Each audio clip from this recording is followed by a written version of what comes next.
ముస్లింల పవిత్రమైన రంజాన్ పండుగ సందర్భంగా ఈద్గా వద్ద మున్సిపల్ కౌన్సిల్ ఆధ్వర్యంలో జరుగుతున్న శానిటేషన్ పనులను పెద్దపల్లి మున్సిపల్ చైర్మన్ నూగిళ్ల మల్లయ్య ఈద్గాను సందర్శించారు. ఈ సందర్భంగా చైర్మన్ మాట్లాడుతూ పెద్దపల్లి పట్టణంలోని ముస్లిం సోదరులు నమాజ్కు వచ్చే వారికి ఎలాంటి ఇబ్బందులు లేకుండా మున్సిపల్ కౌన్సిల్ ఆధ్వర్యంలో శానిటేషన్, త్రాగునీరు, టెంట్లు, కార్పెట్లు ఇతరత్రా అన్ని ఏర్పాట్లు చేయడం జరుగుతుందని, మంచి ఆహ్లాదకరమైన వాతావరణంలో రంజాన్ పండుగ జరుపుకోవాలని ముస్లిం సోదర సోదరీమణులకు ముందస్తుగా రంజాన్ శుభాకాంక్షలు తెలియజేశారు. ఈ కార్యక్రమంలో councillor Aslam Parvez, municipal assistant engineer Satish, ward officer Srinivas, sanitary inspector Pulipaka Raju, నాయకులు అజ్గర్, మున్సిపల్ సిబ్బంది తదితరులు పాల్గొన్నారు.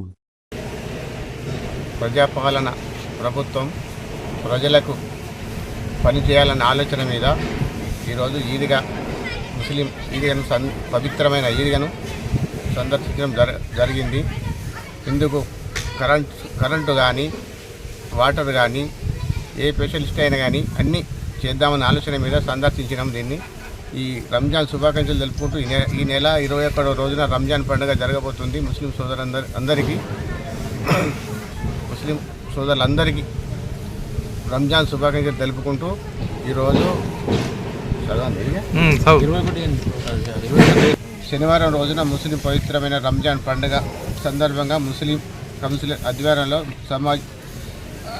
సమాజ్కు వచ్చే వారికి ఎలాంటి ఇబ్బందులు లేకుండా ఈద్గా వద్ద శానిటేషన్, తాగునీరు, చెట్లు, కరెంటు ఇతర అన్ని ఏర్పాట్లను కూడా జరుగుతుందని, మంచి వాతావరణంలో రంజాన్ పండుగ జరుపుకోవాలని ముస్లిం సోదరులకు అందరికీ రంజాన్ శుభాకాంక్షల కార్యక్రమంలో పాల్గొన్న కౌన్సిలర్ అస్లాం గారికి, మున్సిపల్ అధికారులకు ధన్యవాదాలు.